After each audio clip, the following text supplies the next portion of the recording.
My name is Andrew Mcafee. I am a principal research scientist at MIT, and I am, with my co-author Erik Brynjolfsson, the founder of the MIT Initiative on the Digital Economy, which is part of the business school. Our book, The Second Machine Age, came out in early 2014, and before that we wrote a shorter book called Race Against the Machine.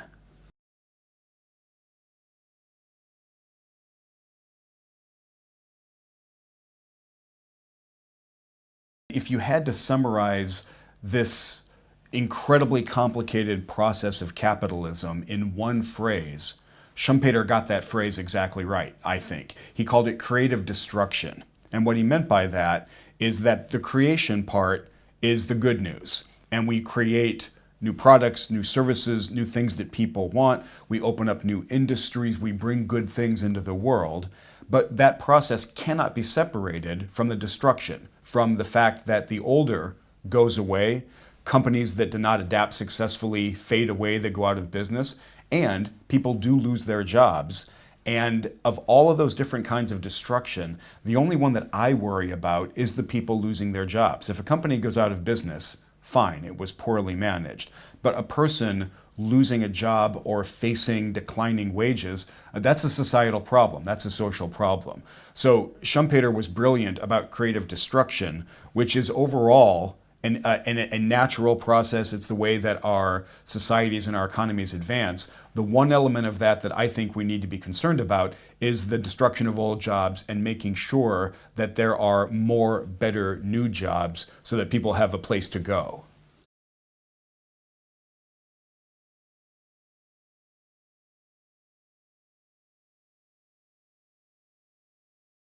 What those researchers concluded was that about 47% of the jobs currently done in countries like America are over some time period able to be automated by some group of technologies. And again, I don't know how to interpret that. I don't place that much emphasis on it. If you had gone back and looked at the jobs at 1900, 47% of those jobs would have been automated away.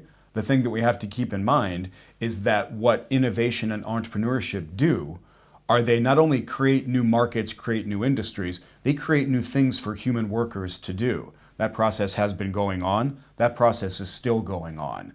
So that 47% number, I believe, ignores the creation part of creative destruction of labor, of jobs, of work.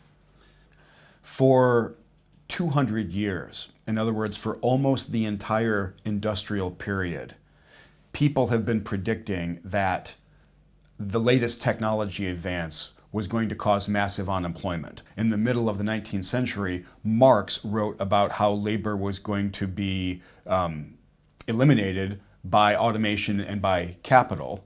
John Maynard Keynes, who was a brilliant British economist, wrote in 1930, and he introduced the phrase technological unemployment. The thing we have to keep in mind is all of those predictions were wrong.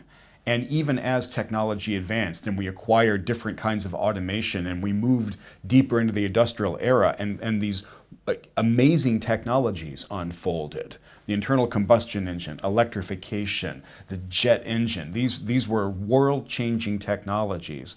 What they did not do was cause massive technological unemployment because, again, innovation and entrepreneurship created entirely new companies, entirely new industries, entirely new categories of things for people to do that the machines were not good at.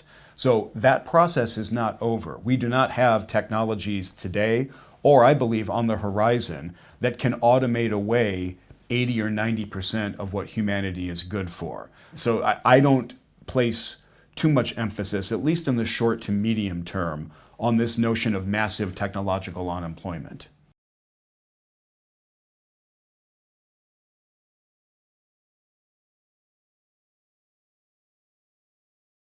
In the decades after World War II, most of the rich countries of the world had this fantastic phenomenon where as the economy grew, the middle class grew. And that average worker, that average family, saw their income and their lifestyle steadily improve over a period of decades.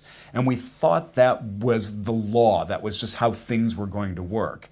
There is no law that says that the benefits that come from technology have to be shared equally, have to be shared the same way they were shared 20 or 50 years ago, or have to be shared in a way that we find fair or just. So it's perfectly possible for tech progress to advance in a way that makes a relatively small group of people much better off and leaves the rest of us either at the same level or maybe even slipping behind. So I think the problem is not that within 5 years, the robots and the self-driving cars and the artificial intelligence will mean that we have 60% unemployment. I do not think that's the problem. But it is pretty clear that in most rich countries, including America, the United Kingdom, France, most of the European countries, that the middle class, that classic family or household right in the middle, they're under some pressure. Their incomes are either steady or they're going slowly down if you measure them properly. And the job growth, the jobs that are being created, are not being created right there in the middle. They're being created up high and they're being created down low. So there's reason for concern about those things. But again, I do not believe that within 5 or even 10 years that the robots and the artificial intelligence and the self-driving cars are going to cause massive worldwide unemployment.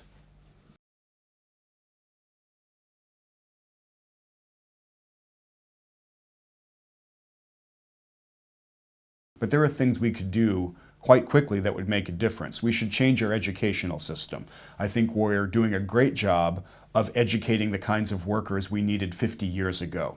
We should stop that. We do not need people who have only routine skills and who get trained throughout many years of schooling to sit in one place, to listen to instructions, to execute against instructions. That was great when we needed a lot of assembly line workers in factories. That's not what we need these days. So we could reform education very easily. And we should clearly be funding basic research at a higher level, because basic research today is what leads to innovations and fantastic companies tomorrow.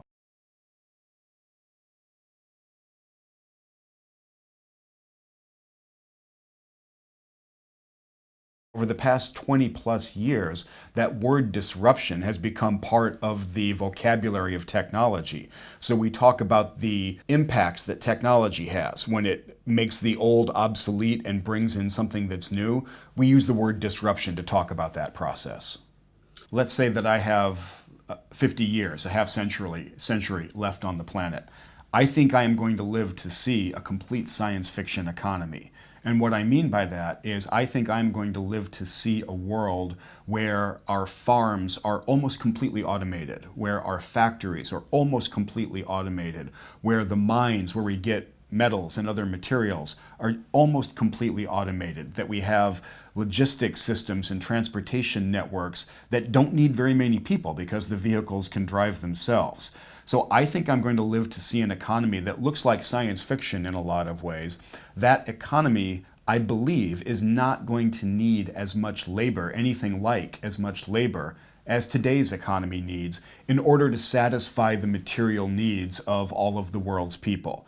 Now, you can either think about that in positive terms or you can think about that in negative terms. The positive terms are that the world I've just described is a world where there is much less drudgery and toil and unsafe work and misery caused by people having to do terrible jobs in order to feed themselves, in order to take care of their families.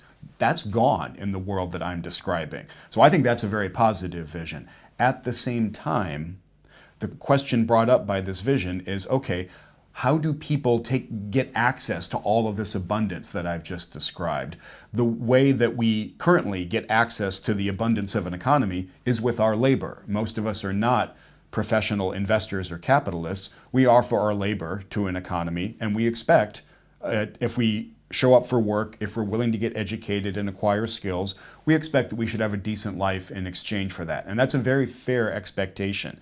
In this half a century from now, far-off economy that I'm describing, that bargain probably doesn't work as well because the economy just doesn't need that much labor.